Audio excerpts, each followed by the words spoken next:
Bem-vindo ao Brazil. Ik ben ontzettend aan het uitkijken naar deze trip, want ja, de eerste keer Brazilië. En als ik Brazilië zeg, wat is dan het eerste dat jou te binnen springt? Avontuur, Rio, São Paulo, ja dat ook natuurlijk. Maar Brazilië is eerst en vooral een land dat vandaag bekend staat als the coffee pot of the world.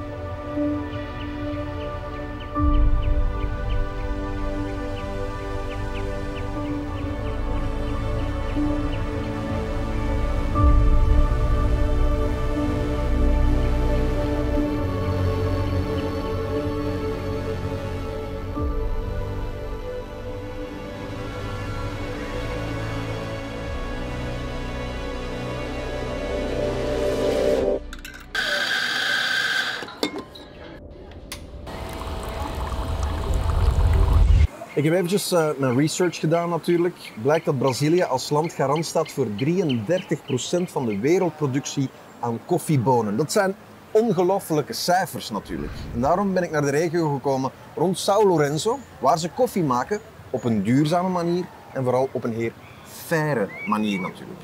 Ik ben trouwens niet alleen. Ik heb nog een aantal mensen meegebracht. Dus, we zijn vertrokken. Bem-vindo ao Brasil!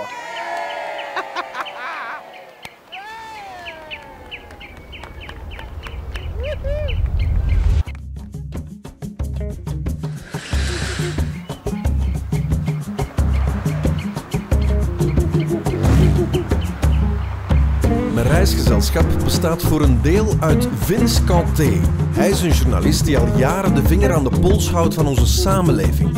Hij focust tijdens deze reis vooral op het klimaat, want dat blijkt de grootste uitdaging bij het telen van koffiebonen.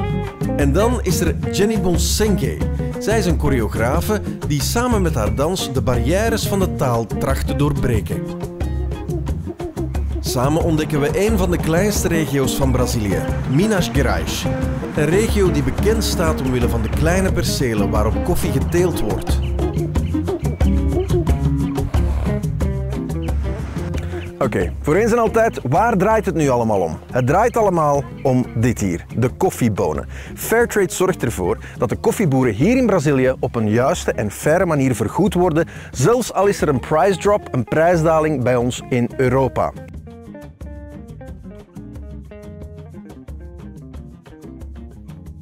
Fairtrade zorgt voor een minimumprijs. Bovendien zorgen ze ook voor een Fairtrade-premie. Als er winst wordt gemaakt in Europa, dan wordt die doorverrekend naar de koffieboeren hier in Brazilië. Maar daar stopt het eigenlijk niet. Want deze koffieboeren worden verzameld in coöperaties, waarbij ze worden geholpen met branding bijvoorbeeld, maar ook met export en de marketing. Het is dus een win-win voor iedereen. We worden verwelkomd door Marcio Heleno op de ranch São Benedito. Sinds 2002 rijft Marcio met zijn koffie de ene award na de andere binnen. Hier focussen ze niet alleen op de kwaliteit van de koffie, maar ook op duurzaamheid en het klimaat. So what I'm looking at right now, Marcio, is your little piece of heaven. Am I correct? Correto. Esse é o meu paraíso. Eu tenho por volta de 400 mil pés de café e por incrível que pareça, eu conheço cada pé de café que tem aqui. Eu venho todos os dias aqui, eu moro em São Lourenço, venho até aqui, saio de lá às 5 da manhã, não tem hora para voltar, mas eu conheço cada pé de café que eu tenho. Tell me exactly, how does Fairtrade come into this story? Why is Fairtrade so important and why did you want to be part of Fairtrade? O Fairtrade tem uma grande importância porque o Fairtrade gosta de práticas conservacionistas, sustentáveis, entendeu? E eu tô nesse projeto aí com a Fairtrade. Agora, eu falei que é o seguinte, o meu sonho é ver os nossos cafés aí que são muito mais bem pontuados do que os cafés que a gente geralmente entrega na Fairtrade, sendo vendidos, sendo exportados pela Ascaribe, que é a nossa associação. Cafés super especiais, de 89, 90 pontos, sendo exportados pela nossa associação, para fortalecer cada vez mais o Fairtrade da minha cidade. De volgende stop, de koffieplantage van Paulo Rocha. En ik ben benieuwd naar wat choreografe Jenny ondertussen van haar reis vindt. Can you tell me what struck you already during this trip? What I really love is, you know, the simplicity of the people. They work hard, and I can identify myself because African people are the same. Like, they work hard, and I'm really happy with the less they have not a lot. They share. When we go to the house, you see how they put the table for us, and they're really happy to welcome you. They don't have anything, and they would even share everything with you. The less they have, yes. Yeah. Now, will you be dancing? Yes. Of course you will definitely. be dancing.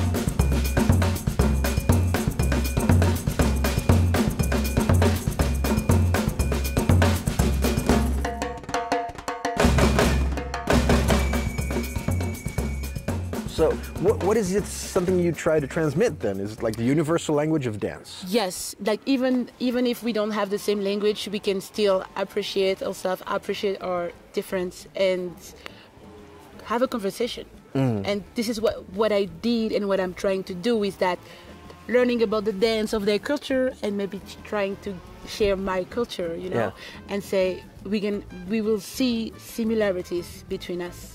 It's magical. It is magical. Yes, I've seen magical. you guys do it. Honestly, I'm really glad that you came on this trip because you add a lot to the trip. Thank you. And the universal language of dance, I think you're absolutely right. Everywhere I go, I want to put a smile on everyone's face.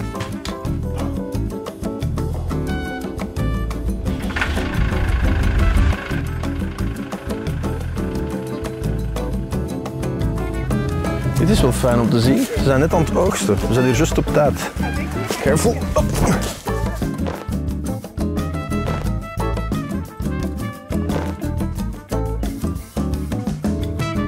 Like this. Look at that. Alson, the man with the eternal smile. Okay. So you're into sustainability, into ecology as well. Then, you know, climate change must be high on your agenda. Yeah, and even here, because I used to talk with some farmers, and I asked one question, and that question was, who's your biggest enemy? Who's your nemesis? About your job, and I just launched that question. Don't know what he's going to reply, and told me like climate change. Really? I asked him to explain me why. He said because sometimes it's too cold, sometimes it's too hot, sometimes we got a big, large, dry period, and extremes. Exactly, and all these extremes decrease the production a lot. So if you imagine your production is 100% or 90%, and you know that you can lose a little bit of money around 70% of your production that you deliver. Climate change can just for 1 year put your production to 30%. Yeah. And this is a disaster for the farmers. They can say, okay, let's stop. We can handle it a little more. And that's the good way of Fairtrade, because they protect all these farmers. The income. Yeah. Exactly, the income because of climate change. If, for example, they have too much rain and the coffee is turning too fast, the quality is going to be much more less exactly. Yeah. And when this happens, Fairtrade contact them like, okay, we know that the price is going to increase. We know that you have to handle a lot of problems. Yeah. Guess what? We're going to pay you what you have to. I mean, the gain. Exactly, the fair price. Yeah, exactly, the fair price. And you can save all this family for 1 year, 2 years, 3 years. This is crazy. That this is the way we're supposed to do for everything we buy in Belgium. Oké, dus wat hebben we nu gezien? We hebben gezien hoe de bonen verzameld worden, met de hand worden geplukt en dan vakkundig op een kar worden gedaan. En dan belanden ze hier in het volgende stadium, waar ze gedroogd worden op een soort van betonplaat met niks anders dan zonne-energie. Kom maar eens zien. Heb je ooit al zoiets gezien? Hier worden de bonen gedroogd, enkel met zonnestralen. Er gebeurt dus geen fermentatie, er komt geen machine aan te pas. Enkel de natuur doet haar werk. En van hieruit gaat het naar de selectie. Oké, dus wat hebben we hier? We hebben Emilio's bonen, we hebben Antonio's bonen, we hebben zelfs Claudio zijn bonen, inderdaad. Al deze bonen die komen van in totaal 1200 producenten van koffiebonen. En hier bij de coöperatieve van Cocarive in Carmo de Minas maken ze daar een perfecte blend van die dan weer goed gebalanceerd is. Dus wat ik hier nu in mijn handen heb, eindigt wellicht in jouw tasje koffie. Hoe mooi is dat?